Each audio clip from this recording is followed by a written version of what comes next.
Bonjour, bienvenue à cet atelier dédié à la transformation digitale chez Tape à l'œil. Je suis Claire Kravchenko et au sein de Delaware, j'ai la responsabilité et le plaisir de piloter les équipes qui accompagnent Tape à l'œil dans la mise en place de SAP S/4HANA. Quand nous avons préparé l'Inspiration Day, on sortait du confinement. Et il nous est apparu assez évident que Tape à l'œil pouvait avoir quelque chose de très inspirant. En effet, Tape à l'œil, qui est une marque de vêtements pour enfants, dispose de nombreuses boutiques en France et à l'international et a subi de plein fouet la fermeture des magasins.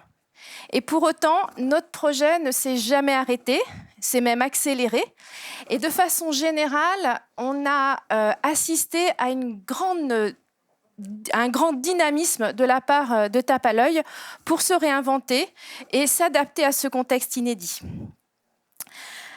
C'est pourquoi aujourd'hui, c'est avec grand plaisir que j'accueille et que je co-anime cet atelier avec Édouard Blanchon, directeur général de Tape à l'œil.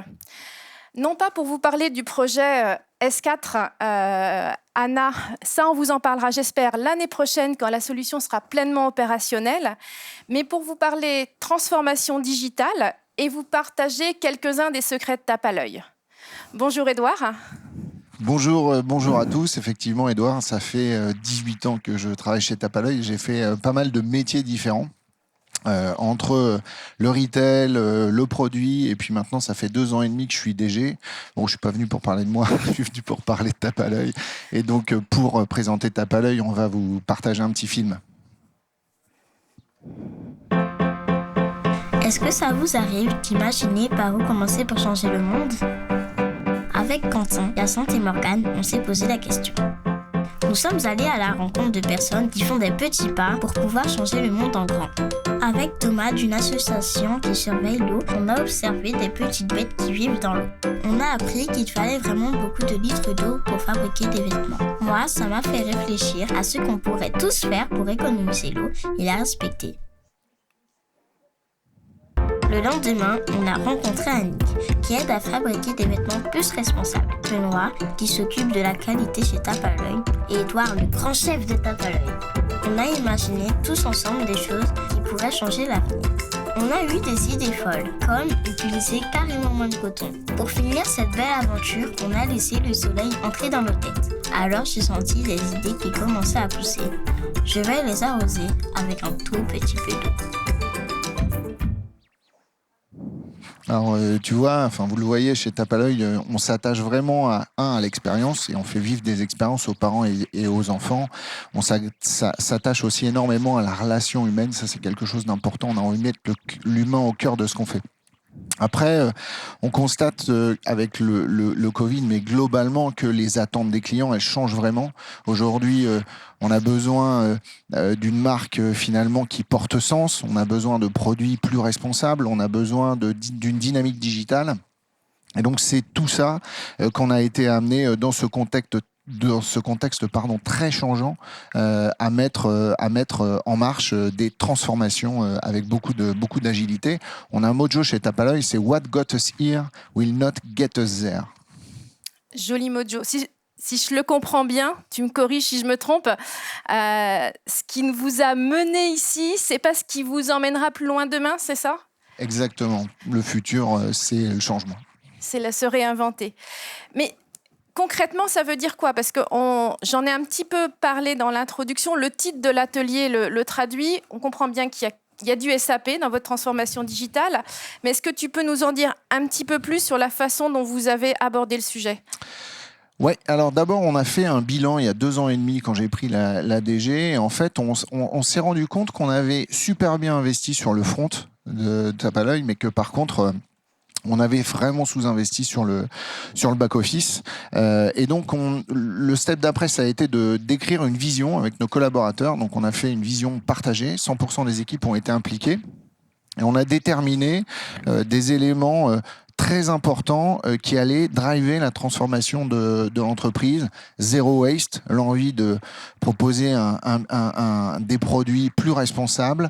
La dimension mobile only, par exemple. On croit que tout ce qu'on doit faire en termes de digital doit être mobile. Voilà, c'est des choses, la data également, c'est des choses qui ont été vraiment structurantes. Et c'est à partir de ces drivers du changement qu'on pilote nos chantiers. La première chose, c'est que on a décidé de piloter un chantier back-office. Pour démarrer. Et puis c'est là qu'on a choisi SAP et de travailler ensemble. L'objectif, c'est de mettre en place des outils qui soient plus efficaces pour nous faire gagner du temps et pour ajuster notre modèle. Et après, on a tout un tas de chantiers autour du front office, autour des multiples services clients qu'on va devoir mettre en place pour accompagner les attentes des clients. D'accord. Donc, quand tu parles de back-office, c'est notre projet commun, notre projet SAP, j'en l'ai évoqué tout à l'heure, S4 Retail, avec d'autres modules aussi qui nous permettent de couvrir en fait de la construction de l'offre jusqu'à l'arrivée des produits en magasin. Ça, on l'a démarré en mai 2019 avec des go-live dans les prochaines semaines et un gros go-live début février. C'est donc, si je comprends bien, la première brique que vous avez posée dans cette stratégie. Exactement. En fait, on a pour déterminer notre roadmap, on a d'abord posé des questions à notre écosystème. On a été chercher finalement ce qui se passait chez les autres. Et d'expérience, beaucoup de boîtes commencent par piloter des chantiers sur le front office parce qu'on pense naturellement aux clients. Et en fait, en les écoutant, ils nous ont dit aussi, à un moment, quand on est ERP comme le nôtre, il a 13 ans, tu es obligé de changer. Et quand tu as commencé par les chantiers de front office, en fait, tu dois tout reconstruire, à la fois le back office et souvent reconnecter le front office, c'est vraiment difficile. Et donc nous, on a choisi de faire l'inverse, on a choisi d'être patient sur le front et on a choisi de plutôt travailler le back office. On a fait cette année l'ERP, on a changé d'OMS, ça c'est déjà des choses qui sont bien avancées. Et puis après, on a dans le reste à faire, on a beaucoup de travail sur la dimension data, notamment pour faire en sorte que Tapaloy devienne une boîte vraiment data-driven pour piloter nos volumes, notamment en amont et en aval, dans les volumes d'achat, mais aussi dans le pilotage des stocks. Et on croit que il y a vraiment un gisement fort de création de valeur durable pour l'entreprise. Voilà. Ce que je comprends aussi, c'est qu'on est au début du chemin, qu'il y a encore beaucoup de boulot, beaucoup de travail en commun. D'ailleurs, je crois que les équipes de l'Aware et Tapaloy travaillent de façon très constructive et très collaborative. D'ailleurs, chez Delaware, je crois que le projet fait l'unanimité. Il y a vraiment une forte dynamique. Baptiste évoquait tout à l'heure le DEL20. C'est vrai qu'on a également collaboré dans le cadre du DEL20 pour proposer une solution autour de la blockchain pour vous aider à travailler sur la traçabilité. Donc, c'est vraiment quelque chose, on ressent ce dynamisme, cette envie de faire chez vous qui vraiment est très communicative auprès de nos équipes. Et ce qui est aussi intéressant aujourd'hui, je crois, ce qui nous semble, c'est que même si on est si vous êtes au milieu du chemin, et on y est avec vous, il semble qu'il y ait déjà des bénéfices.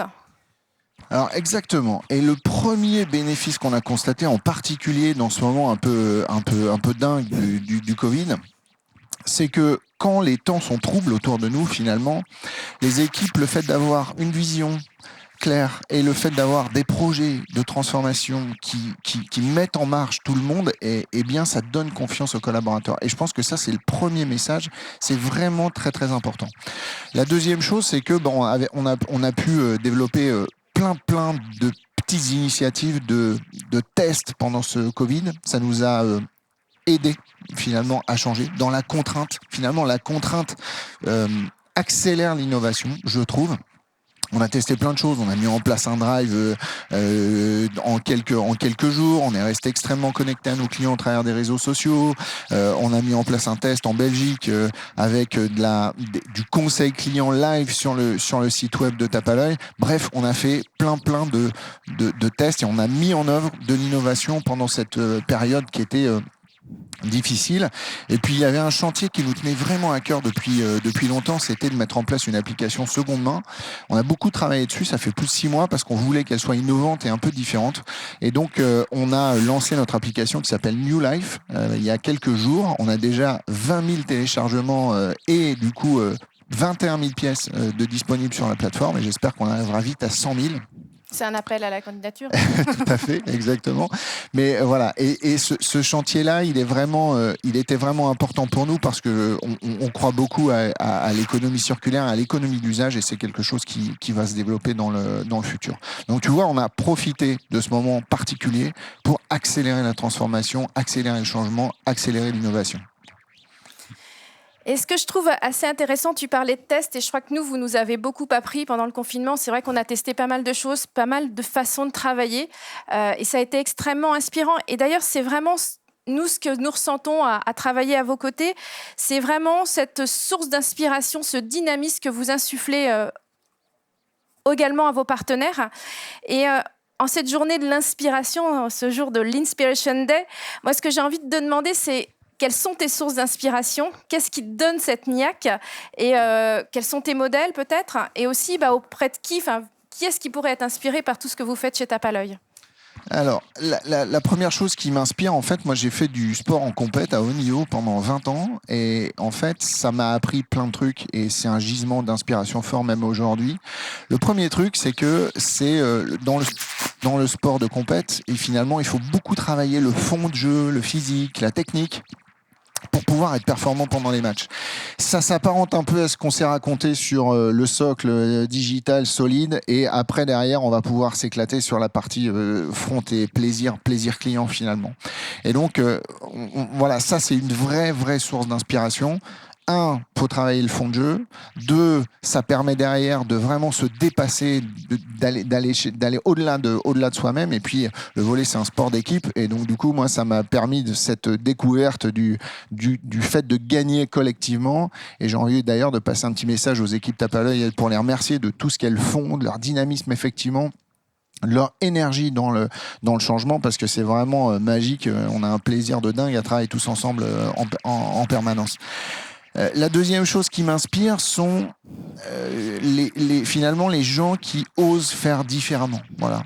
Et moi, on est, je crois, de plus en plus nombreux à être conscients des enjeux environnementaux. Et quand on fait du textile, c'est particulièrement important parce que on vend beaucoup de pièces au final à beaucoup de clients et il y a un impact environnemental fort. Et il y a 2 ans, on a pris l'engagement de bouger les lignes et on les a fait bouger.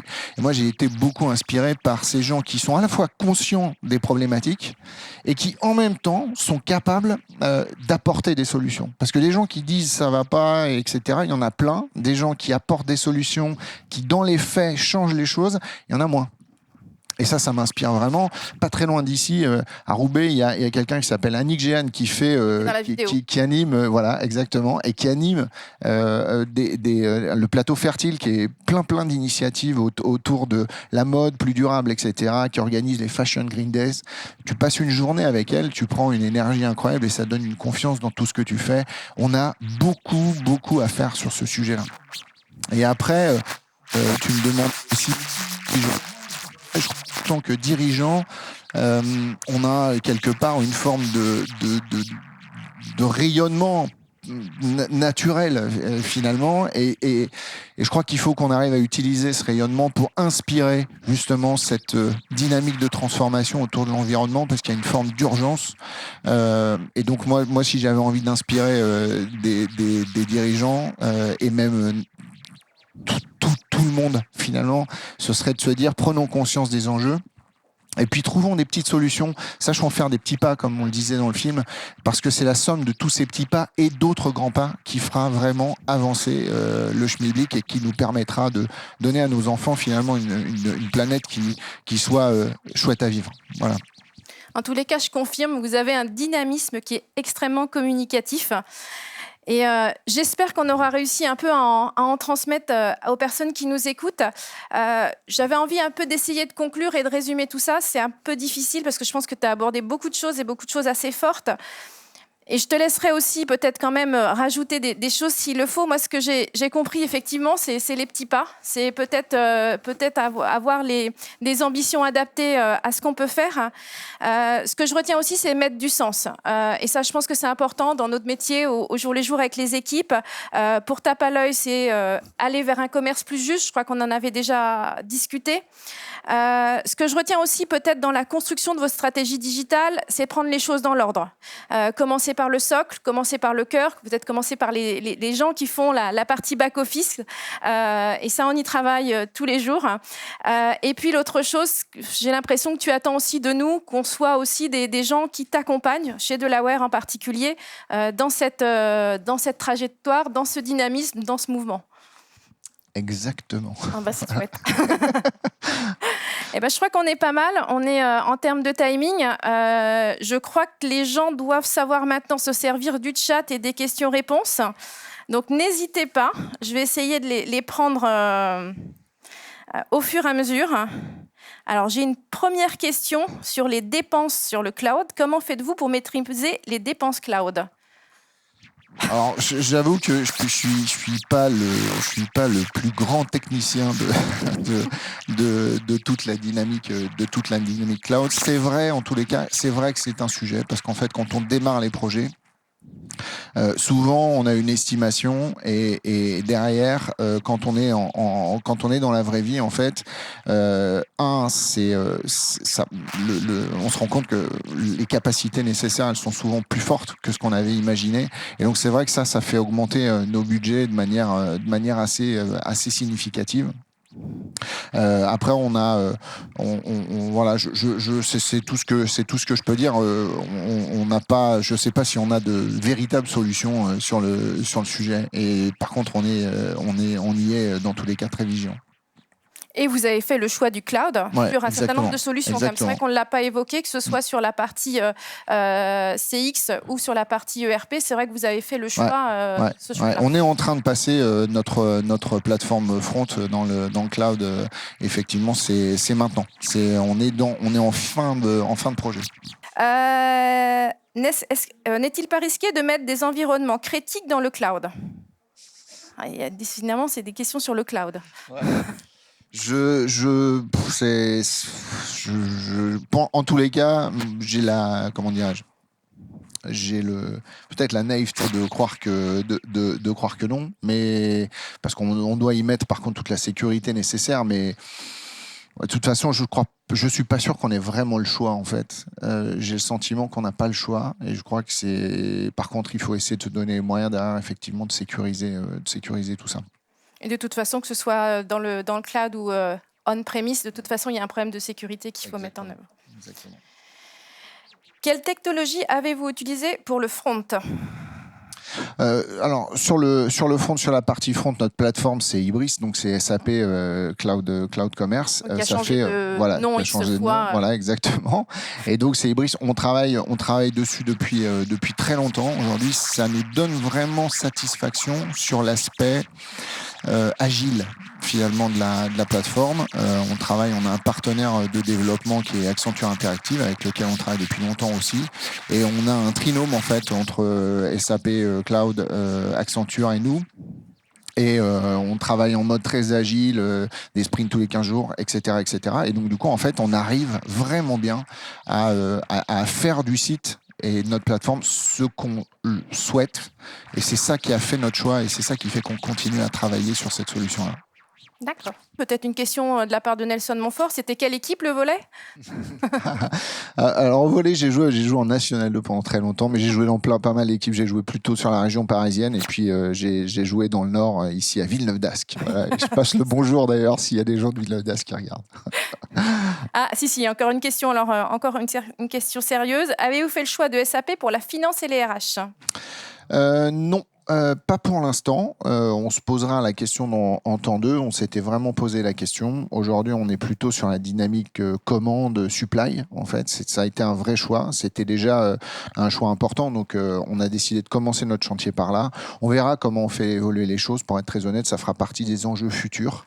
Mais pour l'instant, c'est vraiment toute la partie supply qui concerne notre chantier. Et c'est vraiment là qu'on a des gisements de valeur à court terme, je pense, et d'efficacité avec SAP. Eh ben, écoute, un grand merci, Edouard, d'être venu avec nous. Plaisir. Et à très bientôt. Ouais, à bientôt. Au revoir à tous.